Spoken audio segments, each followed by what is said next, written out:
hindi kami nakikipag-away. Ang gusto namin, solution. Hindi rin naman namin kayo hinahanapan ng butas, hinahanapan ng problema. Ang gusto lang namin, sir, solution lang. Gusto lang namin mabigyan ng tubig yung mga kababayan natin. Simple. Kung gusto nyo marin yung kontrata, walang problema. Kailangan lang namin makita ano ba mangyayari sa bayan namin. Baka in the next 25 years, tumanda, baka yung iba dito sa makasama namin, wala na dito sa mundo. Ganun pa rin ang tubig. Gusto namin maging livable ang Bamban. Kung tubig pa lang problema na, paano maging livable ang bayan namin? Yung filtration na sinasabi mo, gusto ko lang malaman kailan siya matapos. Or nag-umpisa na ba? Baka naman hindi pa siya nag-uumpisa, pinag-uusapan pa lang natin sa lamesa pa lang. Nung simula nung nakita niyo po yung problema, hanggang ngayon nalagyan na po ba ng bagong filtration po o wala? O wala pa. So we're talking about lamesa na naman. Sir, dapat solution. Siyempre po. Sir, huwag kayong magagalit ha. Yung farm ko, meron ako mini-maintain ng pH level para sa alaga ko kasi kung hindi magtatae. Ito pa kaya tao. Pakisabi na lang, papayag kami magtataas ng tubig kung kaya nila ibigay ang quality, odorless, colorless, at potable water. Kailangan namin malaman kailan nyo malalagyan ng filtration to. Si filtration system. Para malaman din namin hanggang kailan pa bang mabahong tubig na yan.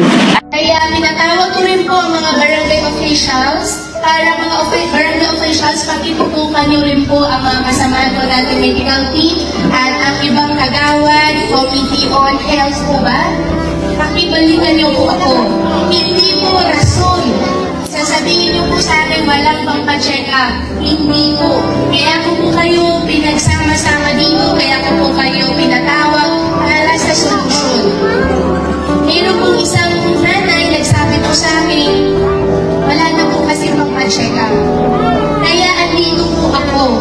Kaya andito po ang gobyerno. Handang tumulong po sa inyo. Mga makalimutan niyo po ha. Ilan kayo ay nara? 50? Mabalikan niyo po ako. Ate Chi, balikan niyo po. Problema sa mata, kailangan po ipa-opera. May problema sa heart, o-operahan na sa July. Meron na kailangan i-inject na gamot. Balikan niyo po ako. Okay? Balikan niyo po ako ha. Pag yan hindi po babalikan, wala na naman mangyayari sa atin. Wala na naman solusyon. Ang kailangan po natin dito, solusyon. Okay? Huwag po kayong mahiya.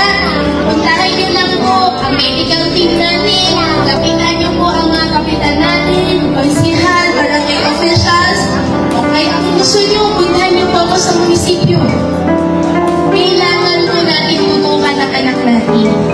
Yung mga kailangan po pa-opera ang mata para maging mas maayos at para magkaroon po ng mas magandang buhay ang anak natin, gawin po natin. Okay? Kasi tayo rin po mahihirapan. Opo. Okay tayo po yan, no? Opo. Huwag po kayong mahiyang tumapit. Hindi naman ako nakakahiya, di ba? Opo. Huwag kayong mahiya sa akin. Lapit lang, puntahan nyo lang po ako. Andiyan po mga kapitan natin, andiyan po mga konsehal natin, vice mayor natin, lahat po ng barangay officials po natin. Mga kakawat, huwag na huwag po kayong mahiyang lumapit sa akin. Ate, kuya, klaro tayo, no? Opo. 50. Gusto ko po, nakasubaybay din ako dito, ano na nangyari doon sa 50 na.